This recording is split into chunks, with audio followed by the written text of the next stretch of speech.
All right. So Canelo Alvarez ain't playing with Dazn, man.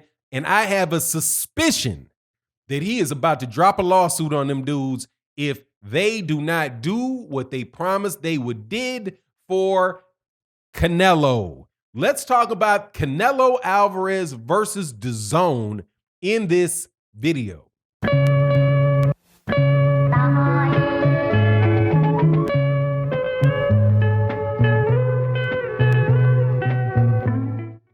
All right, welcome back to the channel. So, Canelo Alvarez, lawyer, put out an interesting statement later part of last week. Now, if I'm talking about subjects that are a little bit behind, that's because your boy took a little bit of a break over the weekend. The only thing that I did was on Sunday, I did a live stream. I did like a 4-hour live stream. But other than that, no videos on Saturday, no videos on Sunday. I just needed to rest. You know, it can be quite the grind doing consistent boxing videos. So these videos are out maybe a day, 2 days later than they would be. But here we go regardless. Canelo Alvarez, great fighter without a doubt. Don't like his positive steroid test. Don't like how he's moving and who he's picking to fight and not picking to fight. But in this instance, this is going to be a very pro Canelo Alvarez video, because Canelo entered into a deal with Dazn, and Dazn needs to pay up from what I understand. Now, let's explain what happened, what the scenario is. The lawyer for Canelo Alvarez, which was, honestly, man, I'm impressed. I'm impressed with Steve Kim. Steve Kim put an article out about Dazn. Hit piece on Dazn, kinda. Little bit of a hit piece on Dazn.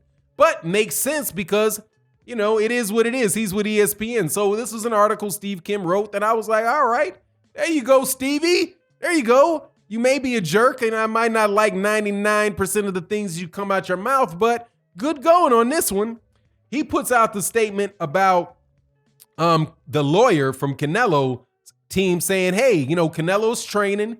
He's doing everything that he's supposed to do. He's just waiting for Golden Boy to keep, and I'm paraphrasing, Golden Boy to keep up their end of their bargain and to meet their obligations, right? Now, when somebody says waiting for you to satisfy your obligations, that means as of right now, you're not satisfying your obligations. And we have a special term in the profession. When you don't keep your obligations, that is called breach of contract. Breach of contract. You promised me something. I promised you something in exchange for something, right? You, Dazn, wanted me, Canelo, to fight on your network when I had all kind of choices of where to go. I could have went to the PBC. You know the PBC loves me. I could have went to ESPN. You know Bob Arum loves me. Bob Arum been wanting to sign the Canelo. PBC was already making money with Canelo. Mayweather and them would welcome Canelo Alvarez into the PBC fold very quickly with love and appreciation. But we didn't do that. We chose to sign with you, Dazn, an upstart an upstart app in the United States who said they were willing to pay big dollars. So you offered me $360 million over 11 fights, and that's what I want. And that's what I want. So you're asking me to take a pay cut because you're asking me to take a pay cut? Because that's what they're asking Canelo to do. They want Canelo Alvarez to take a pay cut. Because, you know, the business model isn't quite working the way that they wanted it to work.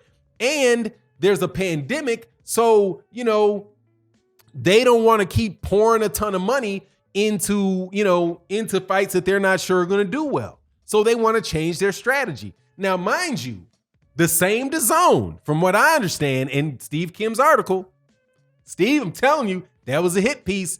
Steve Kim wants to do a hit piece on your ass. He can do one. I always try to tell you, I don't like Steve Kim, but Steve Kim can write. The dude can write. So he slips in there in this article that Dazn paid what, $400 million, something like that, some crazy amount of money in order to get the rights to soccer in the UK.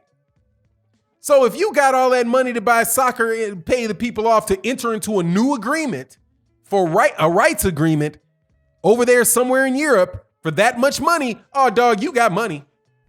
You can pay me my money. I don't need no pay. I'm not taking no pay cut. I'm not, no, use $35 million, $350 million over 11 fights, dog. We're in fight number 3. No, give me my money or let me out of my agreement.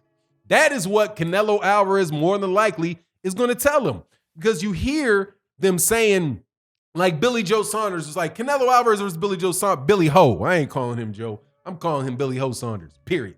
So Billy Ho says, I'm not taking a pay cut to fight Canelo Alvarez, right? I'm not taking a pay cut to fight Canelo Alvarez. Let Canelo Alvarez take the pay cut. Canelo Alvarez is like, man, I can fight. I ain't fighting you. I ain't taking no pay cut. I'm already sitting on $30 million. I'm sitting on money. I'm not taking no pay cut. Dude, I don't got to fight for the next 3 years if I don't want to. What do I need? I just made money. I just got $30 million with Kovalev, dude. That was last year. I fought twice last year. What do I need? What do I need to fight? What do I need to take pay cuts for? Right? So he's like, no, I'm not going to do it. Same thing with any other person that DAZN might try to convince Canelo Alvarez not to pay. Now, because here's the thing. Canelo Alvarez deal was stupid from the beginning. It was a stupid deal from the beginning for DAZN. When HBO said that they were in boxing, and we were going through a conversation and saying, well, who is Canelo going to sign with? I said, well, man, it probably is going to be the PBC. Like, that's the smartest place for him to go. You'd think it would be the PBC. But there's the only problem with the PBC is that that Oscar De La Hoya is involved. Because the PBC used to all be promoted by Oscar De La Hoya, and Oscar De La Hoya probably won't want to enter into an agreement with them again because, they got the better of him. So I was like, okay, well, maybe he'll go to ESPN. But I'm like, Bob Arum is cheap. Like, Bob Arum ain't giving Canelo Alvarez, like, he's going to try to dig in Canelo Alvarez's pockets. So that doesn't work, right? Superstar, pay-per-view guy going from his one promoter to Bob Arum? No. That's not typically how that works. So I couldn't see it. But then I was like, man, I know that Oscar De La Hoya would probably want to go to DAZN, but you know how much they would have to pay him? Because they just did because that was coming off his pay-per-view with Gennady Golovkin. I was like, dude, he just had a fight back. He had a pay-per-view with Julio Cesar Chavez Jr. Then he has a pay-per-view with Gennady Golovkin. They're saying that these fights did over 1 million pay-per-view buys, and he's going to get the lion's share of it. He's probably getting $35 million a fight.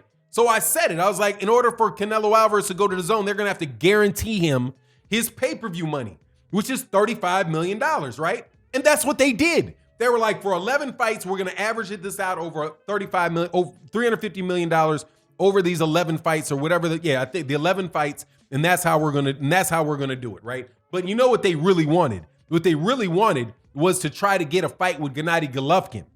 And Canelo Alvarez has been consistent with he ain't fighting Gennady Golovkin.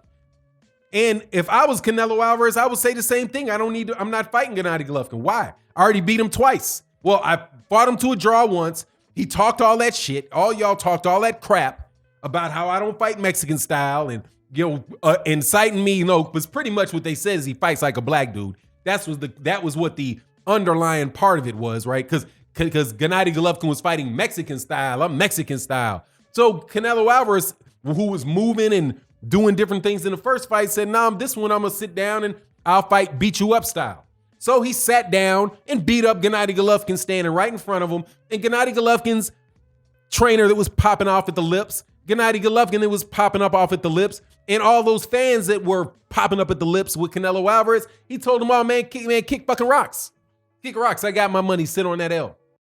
Now, give me my money too out of this contract, or let me out of it. And if you do let me out of it, I'm still going to sue you because I had an opportunity to sign and think because the damages associated with Canelo Alvarez. Canelo Alvarez could have signed with anybody. So if you don't keep up your part of the bargain, hey man, let him go, dude. Let him go and get ready for a lawsuit for breach of contract because he's probably not going to want to just go away and just say, okay, let me out the contract. He's going to want his money. You know what I mean? Because it ain't Canelo Alvarez's fault that Dazn, the pandemic isn't Canelo Alvarez's fault. And again, if Dazn has the money to pay and buy rights for soccer leagues or whatever they bought the rights to, if they're spending money, hey, spend some money on me too. It's just what it is. And they don't get to, and they're trying, obviously Dazn is trying to pick his fights for him, right? So they are refusing to agree to fights that he wants to fight. Like the conversation about Demetrius Andre. There's an outside chance that Canelo Alvarez in his mind might say, yeah, I fight Canelo Alvarez, I'll fight him, or I'll fight Gennady, or I'll fight Jamal Charlo. But Dazn says, no, we don't want that fight. What we want is the Gennady Golovkin fight. So give us a Gennady Golovkin or nothing. And so Canelo can say nothing. Nothing. Because Dazn has no leverage with him. You don't have leverage with a guy with $50-60 million in the bank. It just doesn't work. He's not some hungry fighter that you can say, yeah, I'm going to take a pay cut. No, I'm not taking a pay cut. Because if you ask me to take a pay cut this time, you ask me for a pay cut next time. You know what I mean? And so no. And if I asked you for more money, you're not giving me more money. So no, kick rocks. Now, I certainly hope to see how this whole thing plays out, but I am very, very pro Canelo on this one because Dazn signed a stupid deal to begin with. They went out there on a limb, and then that limb was already looking suspect as can be, but then all of a sudden the pandemic hit and that shit just went bop. Probably lost a ton of their subscribers and everything. But that, again, that's not Canelo Alvarez's fault. You got to pay up, homie. Anyway, that's my take on the matter. Make sure you let me know what you think in the comment section on the video. Also, make sure that you share the videos, like the videos, or dislike, whichever one suits your fancy. And thank you to everybody on the Patreon. Thank you to everybody that supports as a channel member. And with that, I'm out. Peace.